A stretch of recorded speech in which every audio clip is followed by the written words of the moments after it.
enggak, mungkin maksud kami tadi kalau Mama belum bisa, salah satu dari kami mungkin bisa membantu presentasikan, ternyata sudah bisa. Oh sudah ya, sudah kelihatan kan? Ya maaf tadi ini ternyata ada kesalahan di mananya saya juga kurang jelas nih. Bisa ini. Sudah kelihatan belum? Bu. Sudah Ibu.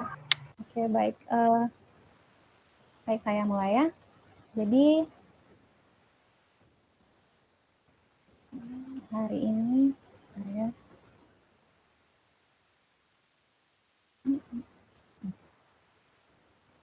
Oke, baik hari ini kita akan diskusikan mengenai topik kita pencucian, dehidrasi, dan clearing atau penjernihan.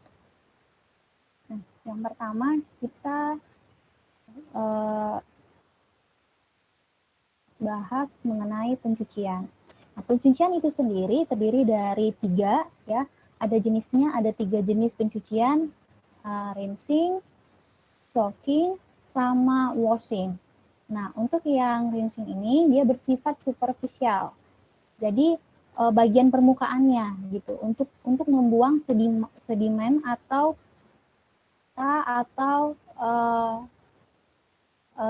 sampel kita gitu ya. Bagian yang ada di permukaannya itu kita bersihkan dulu. Kita harus melakukan yang namanya pencucian gitu. Dengan cara apa? Dengan cara mencelupkan materialnya atau mencelupkan sampelnya ke dalam satu cairan. Nah, kemudian jenis pencucian yang kedua ada namanya soaking. Nah, ini merupakan pencucian yang dilakukan dengan cara merendam. Nah, kalau tadi rinsing tadi kita hanya mencelupkan. Nah, kalau dia soaking, dia itu dengan cara merendam. Nah, kita rendam materialnya ke dalam cairan yang mengandung zat warna atau yang dikenal dengan mordant.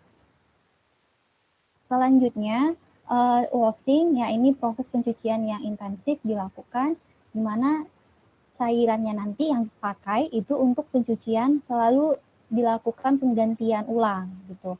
Nah, tujuannya untuk apa? Untuk membuang zat-zat yang berlebihan dan yang tidak terikat dengan jaringan. Kemudian, kapan dilakukan pencucian ini gitu? Tahapan pencucian ini dilakukan sebelum kita melakukan fiksasi, atau sesudah melakukan fiksasi, atau sesudah dilakukannya pewarnaan. Jadi sebelum melakukan fiksasi nanti ada tahapannya pencucian, kemudian nanti ada dehidrasi, kemudian nanti ada penjernihan, baru melakukan yang namanya fiksasi. Namun di awal di pertemuan sebelumnya sama Pak Kun sudah dijelaskan terlebih dahulu mengenai fiksasi. Selanjutnya, pencucian ini dilakukan tadi katanya sebelum melakukan fiksasi. Untuk apa? Apa tujuannya gitu ya. Nah, untuk menghilangkan debu, tanah, atau berupa darah atau kotoran lain yang terdapat pada material kita atau yang terdapat pada sampel kita gitu. Nah, kalau sampel yang kita bawa misalnya daun, kita langsung melakukan yang namanya pembuatan preparat secara langsung seperti itu kan. Nah, itu harus kita lakukan dulu yang namanya pencucian gitu.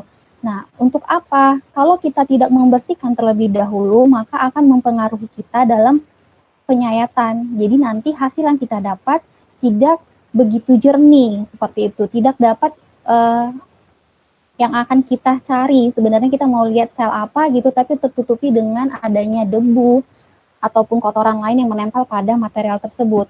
Nah, untuk tumbuhan sebenarnya sangat simpel. Kalau untuk tumbuhan cukup dicuci dengan air gitu ya. Nah, kalau untuk hewan ya biasanya dia menggunakan larutan fisiologis NaCl. Kemudian ada larutan Ringernya seperti itu. Nah, selanjutnya sebelum dilakukan fiksasi. Kemudian setelah dilakukan fiksasi, kita juga melakukan yang namanya pencucian. Nah, larutan apa yang kita gunakan pada saat pencucian sesudah fiksasi itu kita sesuaikan dengan fiksatif yang kita pakai sebelumnya. Seperti itu. Ketika kita menggunakan fiksatif yang mengandung air, maka kita akan menggunakan pencuciannya berupa Aquades. Nah, ketika fiksatif kita mengandung yang namanya etanol, maka pencucian kita itu menggunakan etanol dengan persentase yang sesuai dengan fiksatif kita. Misal kita menggunakan fiksatif etanol 70%. Maka setelah kita melakukan pencelupan misalnya seperti itu, setelah lakukan fiksatif baru kita lakukan pencelupan ke etanol yang sama 70% seperti itu. Nah, selanjutnya untuk larutan fiksatif karnoy maka tidak perlu dilakukan yang namanya pencucian. Kemudian larutan buin itu juga dengan menggunakan etanol 20%, kemudian nawaskin dengan pencucian dilakukan dengan melalui air mengalir. Selanjutnya dilakukan juga pencucian setelah diwarnai gitu untuk mengurangi zat warna tadi yang berlebihan, karena kalaupun nanti ketika kita sudah melakukan pewarnaan gitu, ternyata zat warna yang kita gunakan itu terlalu tebal, maka akan mempengaruhi bentuk dari preparat tersebut. Jadi yang seharusnya kita melihat misalnya sel stomata gitu, tapi karena pewarnaannya yang berlebih dan kita tidak melakukan yang namanya pencucian setelah pewarnaan tadi, maka bentuk stomata yang kita dapat di mikroskop itu tidak kelihatan karena dia tertutupi dengan zat warna atau mordan tersebut gitu. Jadi harus dilakukan pencucian. Jadi pencucian itu terdiri dari 3 tadi ya, berarti dia sebelum melakukan fiksatif, kemudian setelah melakukan yang namanya fiksasi atau fiksatif, selanjutnya setelah dilakukan yang namanya pewarnaan. Gitu.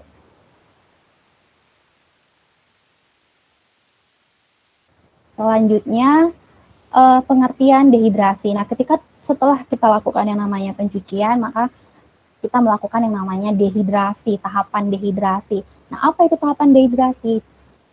Dehidrasi merupakan proses pengeluaran air dari jaringan supaya jaringan tersebut dapat diisi oleh parafin atau paraplas atau material lainnya sehingga jaringan dapat diiris tipis. Nah, kemudian dehidran itu sendiri digunakan harus yang pertama jenis dehidrannya gitu. Kalau prosesnya disebut dengan dehidrasi, proses pengeluaran air dari jaringan tersebut disebut dengan dehidrasi. Kalau alat atau yang digunakan untuk melakukan dehidrasi tersebut disebut dengan dehidran. Dehidran apa yang harus kita gunakan? Yang pertama, dehidran tersebut harus dapat mengeluarkan air dari jaringan tersebut. Kemudian dehidran tersebut dapat diganti atau dapat bercampur dengan zat penjernih seperti itu. Kemudian dehidran tersebut tidak mengganggu zat yang telah difiksir. Misalnya ketika kita menggunakan dehidran tersebut justru nanti dapat menyebabkan lemah atau memperkeras suatu jaringan sehingga akan menghambat proses pembuatan preparat kita gitu. Jadi dalam penentuan dehidran itu benar-benar dilihat dari 3 ini ya. Yang pertama dia harus dapat mengeluarkan air, dapat diganti atau bercampur dengan zat penjernih, dan tidak mengganggu zat yang telah difiksir tadi. Oke, selanjutnya proses dehidrasi ini dilakukan secara bertahap. Nah, tujuannya untuk apa? Untuk menarik atau mengeluarkan air dalam jaringan dengan menggunakan bahan dehidran tadi. Nah, kapan kita lakukan yang namanya dehidrasi? Gitu. Nah, dehidrasi kita lakukan sesudah fiksasi ya atau pencucian. Materialnya ini dalam bentuk utuh, kemudian ada juga material yang akan dibuat dalam bentuk blok seperti itu. Kemudian dilakukan dehidrasi sesudah diwarnai. Material yang sudah disayat tadi kemudian ditempel pada gelas benda atau objek gelas gitu. Kemudian dilakukan dehidrasi.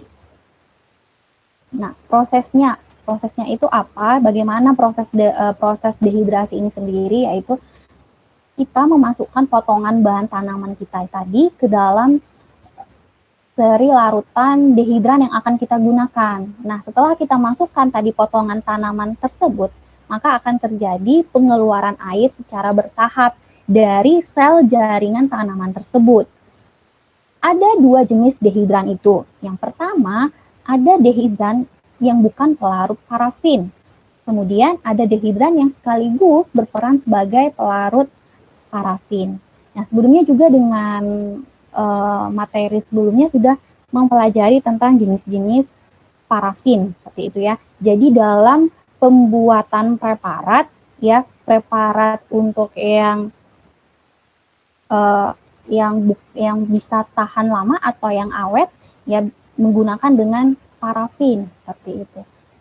Namun untuk preparat sayatan preparat juga ada juga yang tidak menggunakan parafin. Nah, dalam materi kita yang sebelumnya dalam penggunaan mikroskop SEM, scanning electron microscope. Nah, kalau menggunakan SEM, kita tidak melakukan sayatan dengan menggunakan sampai pada saat pembeding atau menggunakan parafin.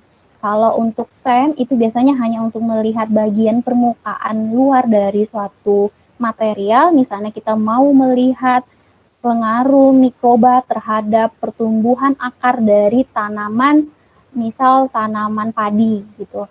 Nah, jadi kita mau melihat apa pengaruh dari mikroba tersebut terhadap struktur dari akar tersebut. Nah, akar tersebut nanti bisa kita buat sayatannya dengan menggunakan tahap-tahapan sebelumnya yang sudah dijelaskan di materi preparasi SEM. Nah, untuk preparasi SEM itu berbeda dengan material kita untuk yang pembuatan sayatan yang bersifat permanen. Nah, kalau untuk yang SEM dia tahapannya ada dehidrasi, ada penjernihan atau clearingnya ada, pencuciannya ada, tapi untuk tahapan yang namanya parafin itu untuk yang SEM itu tidak dilakukan. Jadi sebenarnya sangat gampang untuk membuat preparat dari SEM gitu.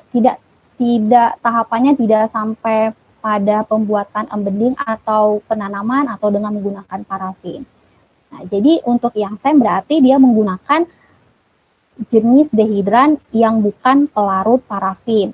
Tapi ketika kita membuat suatu sayatan yang permanen gitu ya, nanti di minggu pertemuan selanjutnya kita akan menjelaskan ya, kita akan menerima topik mengenai jenis-jenis preparat ya. Jadi ada pembuatan preparat yang awetannya gitu. Nah, itu kita melakukan tahapan yang namanya embedding atau parafin. Berarti saat melakukan pembuatan sayatan seperti itu kita harus menggunakan dehidran yang sekaligus sebagai pelarut parafin. Nah, selanjutnya ini ada beberapa contoh dehidran yang bukan pelarut parafin. Gitu. Yang pertama, alkohol atau etanol. Nah, alkohol atau etanol ini sangat mudah kita dapatkan, kemudian murah dan cukup baik ya. Kemudian alkohol ini sangat paling umum digunakan sebagai dehidran yang bukan pelarut parafin. Nah, alkohol teknis 95% dan alkohol absolutnya 100%. Seri larutan alkoholnya ada 5, 10, 15, 8, sampai 80%. Nah, ini dibuat dari alkohol teknis. Maksudnya seperti ini ya. Nah, pertama kita lakukan materi pencucian ya, material yang difiksasi dalam FAA. Maka menggunakan dehidrannya alkohol 50% atau 70%. Nah, ini maksudnya poinnya pada alkohol 70%. Jadi nanti ada juga pencucian dehidran yang digunakan itu dehidran bertingkat. Kemudian material yang difiksasi dalam larutan klab 1 dan 2. Maka dehidran yang kita gunakan ialah alkohol 5% atau 10%. Kemudian material yang difiksasi dalam larutan klab 3, kemudian 4 dan 5, maka dehidran yang kita gunakan ialah alkohol 20% atau 30%. Nah, untuk intervalnya sendiri, ternyata untuk melakukan proses dehidrasi ini tidak semua jenis atau semua ukuran sama waktunya. Jadi, untuk interval waktunya itu dipengaruhi oleh yang pertama ada ukuran material atau bahan. Ya, jadi kalau ukurannya lebih besar maka waktu untuk dilakukannya dehidrasi itu pasti akan membutuhkan waktu yang lebih banyak. Tuh. Kemudian ada macam atau jenis dari material itu sendiri dan daya larut dehidran yang digunakan.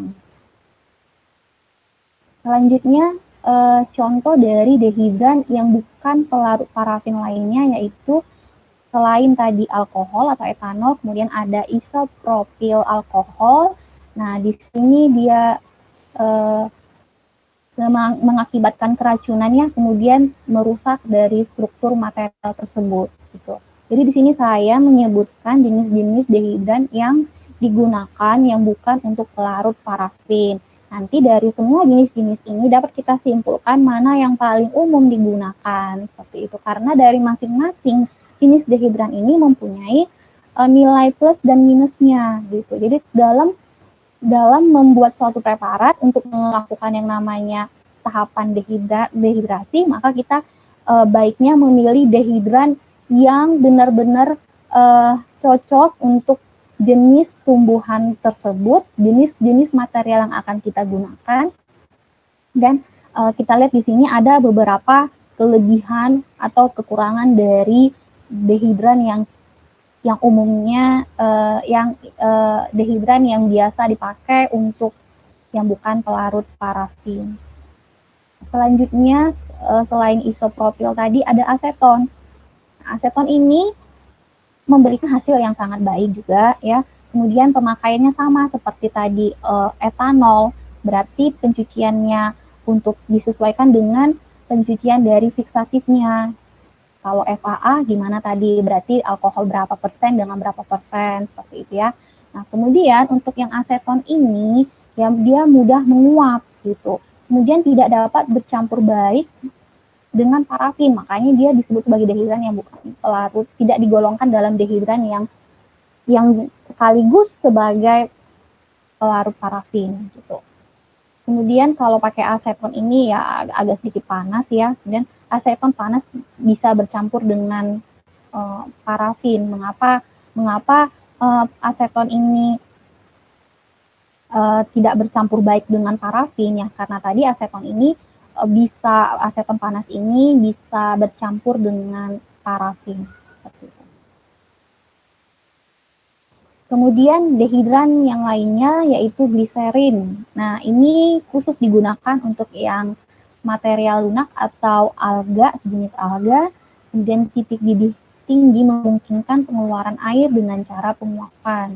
Misalnya oven suhu 35-40 derajat Celcius, desikator suhu ruang atau 35-40 derajat Celcius, kemudian oven vakum. Ini untuk titik didih dari gliserin. Nah, dehidrasi yang berlangsung di sini bertahap. Untuk apa gitu ya? Untuk mencegah yang namanya plasmolisis pada sel dari material kita. Kemudian yang terakhir itu ada N-butanol. Ini juga berfungsi sebagai dehidran dan dia juga berfungsi sebagai clearing, sebagai penjernihan juga dari material kita. Jadi N-butanol ini bisa digunakan sekaligus, bisa digunakan sebagai dehidran, kemudian bisa juga sebagai clearing.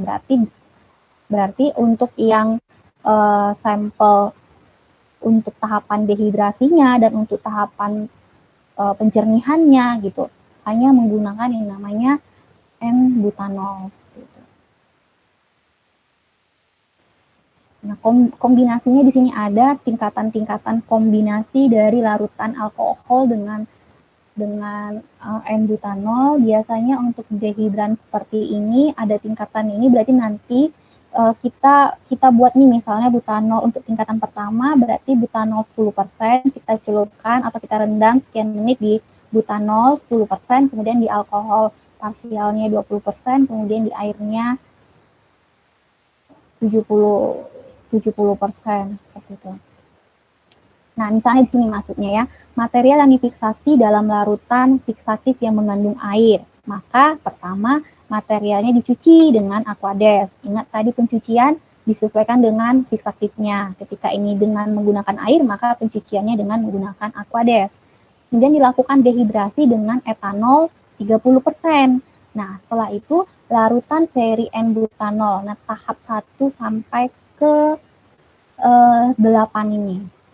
Kemudian material yang difiksasi dengan larutan FAA. Jika material kita difiksasi dengan larutan FAA, maka dicuci dengan alkohol 50%. Kemudian larutan seri N-butanolnya, larutan yang ini tadi, seri N-butanolnya ini, ya tahap kedua sampai tahap ke-8. Gitu. Nah, ini selanjutnya dehidran yang sekaligus berperan sebagai pelarut parafin. Yang pertama ada TBA atau tersier butil alkohol. Nah, ini merupakan larutan yang ideal, kemudian nanti ini mampu memberikan hasil yang lebih baik daripada dehidran lainnya. Contohnya etanol, isopropil alkohol, aseton atau silennya gitu. Namun harganya lebih mahal. Nah, gitu. Jadi ada nilai plus minusnya dari setiap jenis-jenis dehidran yang akan kita gunakan. Tapi umumnya untuk yang sekaligus sebagai pelarut parafin biasanya gunakan TBA. Jika tersedia di lab ya ada menggunakan yang namanya TBA. Ini kombinasi larutan alkohol dengan TBA-nya untuk tingkatannya seperti ini. Berarti kalau untuk tingkatan pertama berarti alkohol kita itu 50% alkohol teknisnya. Kemudian TBA kita itu 10%. Kemudian airnya 40% seperti itu. Untuk tingkatan keduanya, ketiga, keempat, kelima, boleh dilihat di tabel berikut ini. Nah, cara kerjanya, pertama material yang difiksasi dengan larutan FAA, maka pertama kita cuci dengan alkohol 50%. Nah, setelah itu larutan seri TBA tadi, tahap 1 sampai 4. Jadi tahap 1 sampai 4 ini kita lakukan nih, tingkatan 1 sampai tingkatan 4 ini kita lakukan ya dengan interval waktu setiap tahap 1 sampai 5 ini kurang lebih 2 jam gitu. Nah, material yang lebih keras seperti kayu, maka interval yang kita gunakan akan diperpanjang gitu ya. Kemudian setelah selesai nanti tahapan yang kelima ini, maka TBA murni dengan 3 kali pergantian. Jadi kita masukkan lagi atau kita rendam kembali ke TBA murni dengan 3 kali pergantian. Jadi ada 3 nanti TBA murninya dicelupkan di TBA murni pertama, diambil kemudian dimasukkan lagi ke TBA murni selanjutnya sampai 3 kali, kemudian infiltrasi. Nah, selanjutnya contoh dari dehidran yang sekaligus sebagai pelarut parafin, yang pertama adalah dioksan. Yang selanjutnya setelah yang tadi TBA, kemudian dioksan. Nah, dioksan ini sangat beracun, kemudian penggunaannya harus di dalam ruang yang asam, hasilnya cukup baik, kemudian tahapannya pun lebih singkat, kemudian proses dehidrasinya dapat dengan interval yang panjang, biayanya mahal, bersifat toksik bagi mata, kemudian mampu bercampur dengan air, etanol, dan silol. Nah, prosesnya untuk material yang difiksasi dengan larutan FAA, pertama dicuci dengan alkohol 50%, kemudian 3 seri larutan dioksan tadi. Dioksan yang pertama dioksannya setengah, airnya setengah. Kemudian yang kedua dioksan 2/3, airnya 1/3. Kemudian dioksan absolut ya dengan 2 kali pergantian gitu. Nah, interval waktu pada masing-masing tingkatan dioksan itu berkisar 4 sampai 12 jam. Kemudian untuk dehidran lainnya yaitu higrobutol. Nah, tipe khusus dari TBA ini sama dengan tipe khusus dari TBA dan lebih mahal gitu. Terutamanya ini digunakan untuk yang sediaan utuh. Dapat juga menggantikan TBA pada metode parafin. Misalnya ketika yang tersedia higrobutol bisa juga untuk menggantikan yang tadi TBA tersebut. Selanjutnya untuk penjernihan atau yang dikenal dengan pembeningan atau clearing. Nah, apa itu penjernihan ya? Jadi upaya untuk mengeluarkan zat penarik air dehidran tadi sehingga jaringan menjadi transparan gitu. Ketika tadi kita sudah ngasih dehidran tadi untuk menarik airnya yang ada pada jaringan dehidrasi prosesnya tadi. Nah, setelah kita masukkan dehidran, ternyata kita harus melakukan pencucian kembali gitu. Jadi kita harus menarik kembali dehidrannya gitu. Supaya jaringan tersebut menjadi transparan. Ketika jaringan tersebut menjadi transparan, maka akan memudahkan kita untuk melihat di mikroskop. Tujuannya itu untuk menggantikan dehidran dengan infiltran, zat pelarut parafin atau pelarut perekat seperti Kanada balsam, entelan pada jaringan. Jadi ada dehidran, ada sejawat penjernih, kemudian nanti infiltrannya, perekatnya, yaitu atau zat pelarut pada parafin.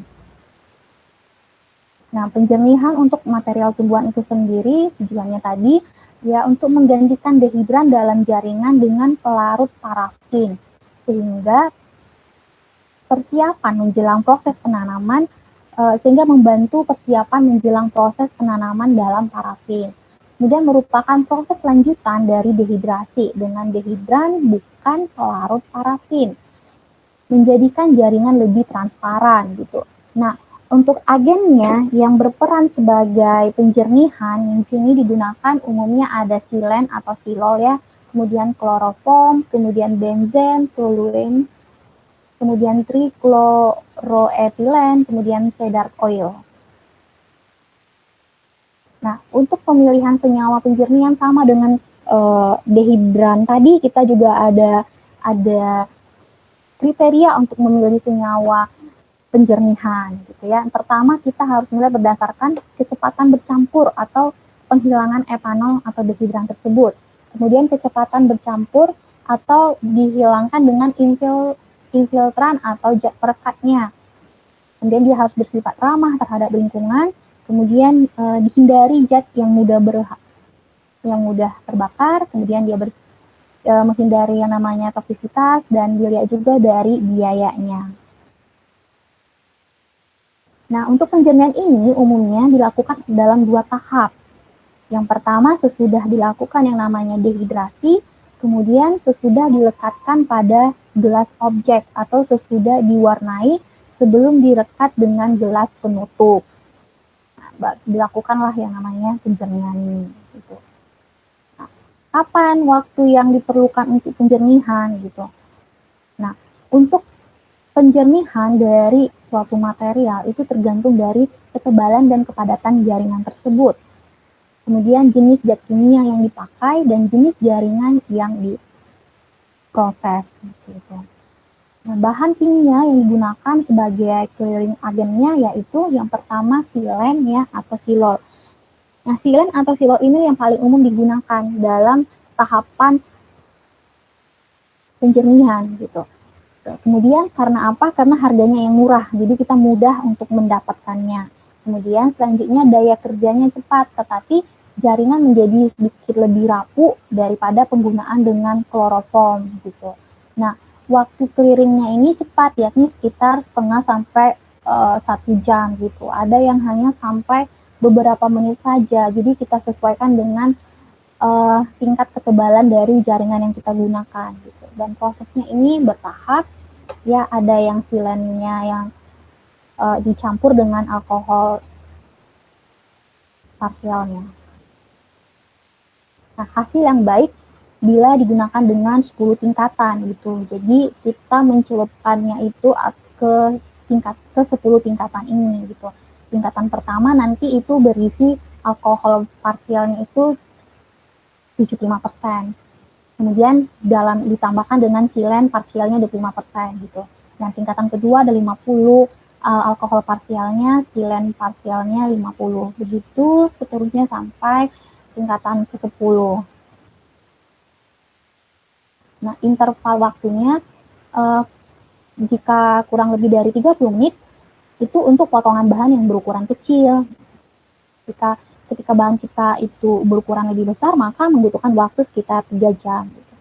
Nah, kombinasi larutan yang umum digunakan itu ya ada tingkatan 1, tingkatan 2, tingkatan 3, dan tingkatan 8. Kombinasi yang umum digunakan dalam pembuatan preparat itu menggunakan kombinasi tingkatan seperti ini. Nah, ini contohnya dari silol tadi atau silen tadi yang kita gunakan, yang umumnya kita gunakan.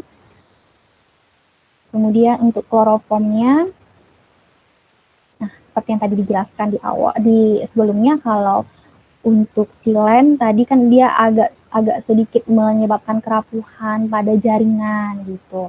Nah, bila dibandingkan dengan kloroform, sehingga di sini dapat digunakan sebagai pengganti silen dengan seri tingkatannya yang sama.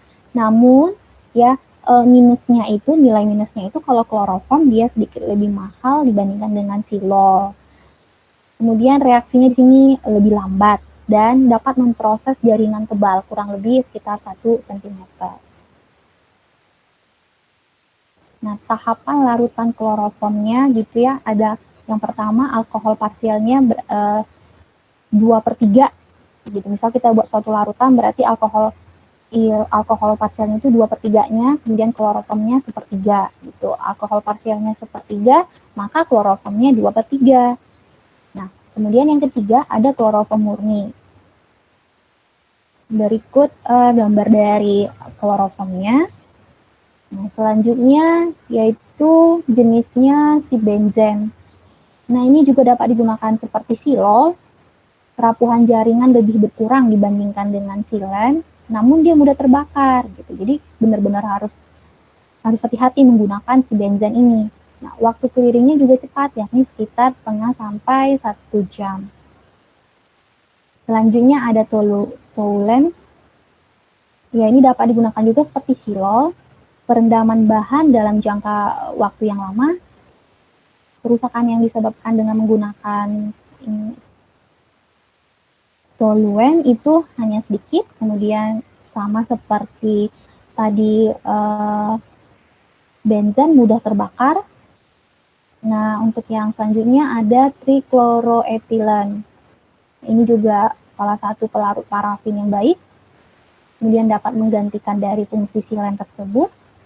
Kemudian ini tidak beracun, tidak mudah terbakar, dapat melarutkan kanada balsam, tetapi tidak mempengaruhi yang namanya pewarnaan. Selanjutnya aseton dan silen ini juga dapat digunakan seperti pada tabel kombinasi alkoholisasi dengan silen tadi, dan hasilnya cukup baik. Selanjutnya jenis yang lain yang menggunakan cedarwood oil. Nah, ini larutan clearing yang baik setelah didehidrasi dengan etanol. Kecepatan penetrasinya rendah, kemudian pengerasan atau pengerutannya sedikit pada material tersebut. Nah, prosesnya bagaimana? Yang pertama, tuang cedar oil ini ke dalam wadah atau ke dalam vial. Kemudian tuang alkohol absolut yang berisi material di atas cedar oilnya tadi. Nah, potongan bahan akan tenggelam dan jaringannya menjadi bersih. Kemudian alkoholnya tadi yang di dalam vialnya tadi itu kita buang dengan cara dipipet. Kemudian cedar oil dihilangkan dengan pemberian silen beberapa kali. Nah, kemudian untuk yang clove oil, minyak cengkeh, ini proses untuk penjernihannya itu berlangsung cepat, namun sedikit terbentuk pengerutan pada jaringan dan agak sukar kita untuk memindahkan jaringan ke parafin. Nah, kemudian bergamot oil, di sini prosesnya juga penjernihan bisa berlangsung cepat, minyak masih tersisa setelah dilakukan penanaman embedding dan tidak mempengaruhi yang namanya hasil pewarnaan. Berikut ini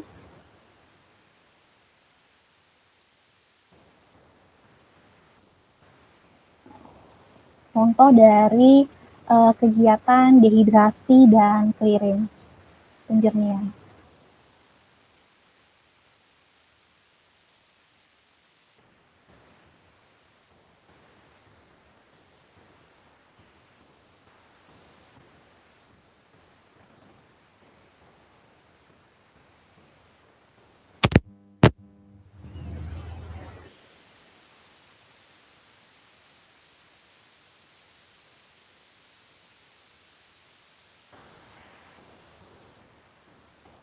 Nah, dia menggunakan alkohol 70% dulu di shockingnya, dicelupkan sekitar 2 menit ya.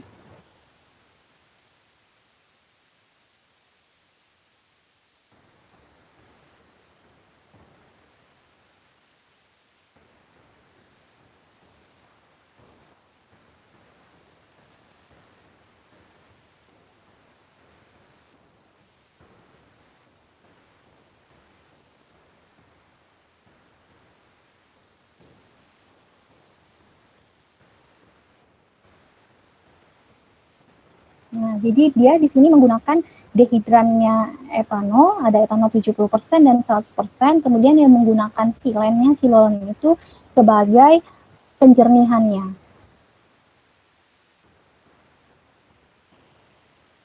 Karena untuk yang gunakan untuk penjernihan itu salah satu yang sering digunakan itu berupa silen atau silol.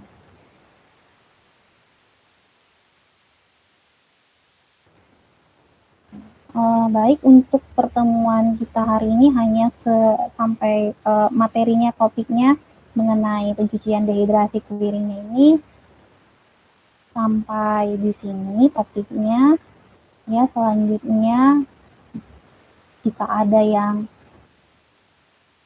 belum dimengerti, mungkin agak sedikit bingung karena kita tidak mempraktekkan secara langsung seperti itu ya. Tapi diketahui aja untuk tahapan awalnya itu harus ada yang namanya pencucian, kemudian untuk ada dehidrasi dan clearingnya. Jadi tadi apa itu dehidrasi, apa itu penjernihan, kemudian jenis-jenis dehidran yang digunakan itu ada yang dehidran sekaligus untuk parafin, ada yang dehidran yang tidak untuk parafin. Nah, umumnya sih yang paling sering dipakai dehidrasi itu yang etanol ya. Kemudian untuk yang penjernihan itu bisa menggunakan silol atau silennya.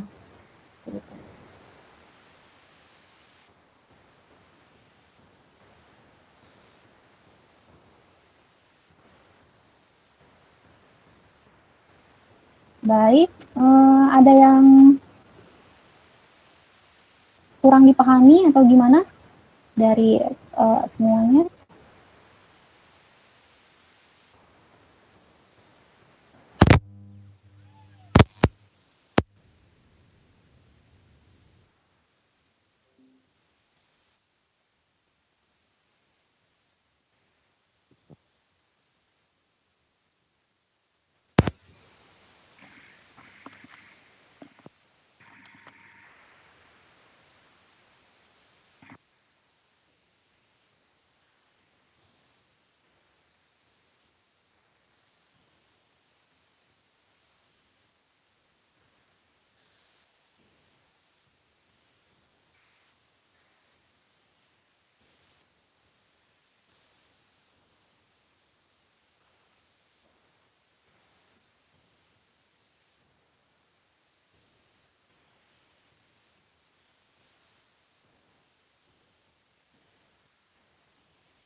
Ibu, maaf suaranya tidak terdengar.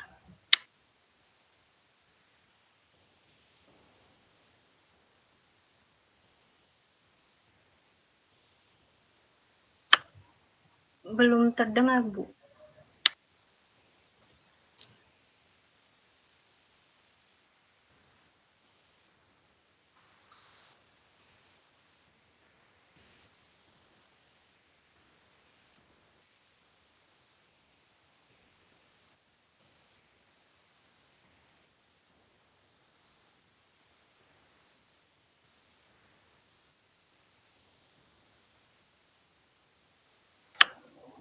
Belum, Ibu.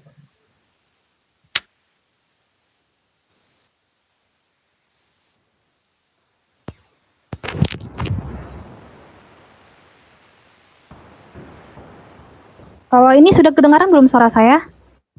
Sudah, Bu. Sudah, Ibu.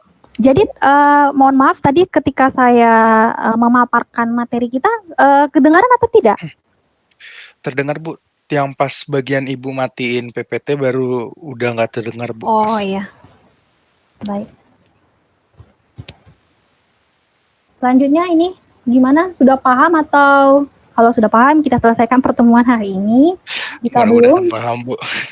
sudah paham ya.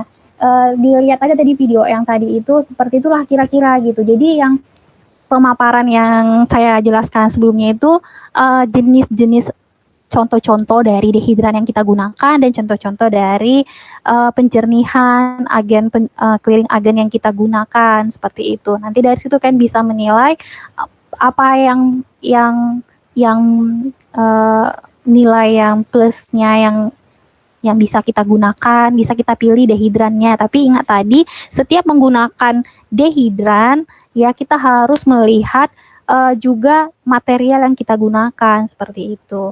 Nah, cuman hanya tadi contoh yang saya buat itu, yang saya ada videonya itu, yang saya tampilkan videonya itu umumnya menggunakan jenis dehidran dan clearing agennya seperti itu gitu ya. Karena tadi tidak menutup kemungkinan kenapa diambil itu ya gitu.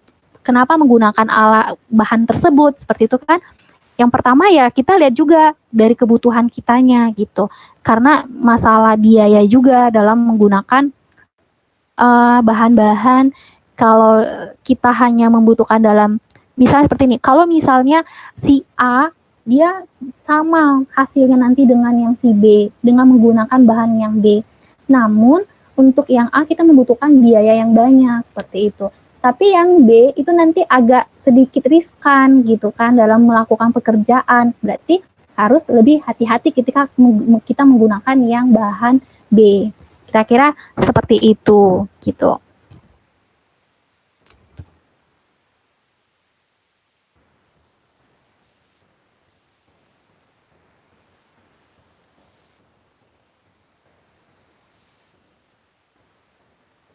Baik, jadi ini kita akhiri perkuliahan kita hari ini. Sudah paham semua? Insya Allah paham, Bu. Iya.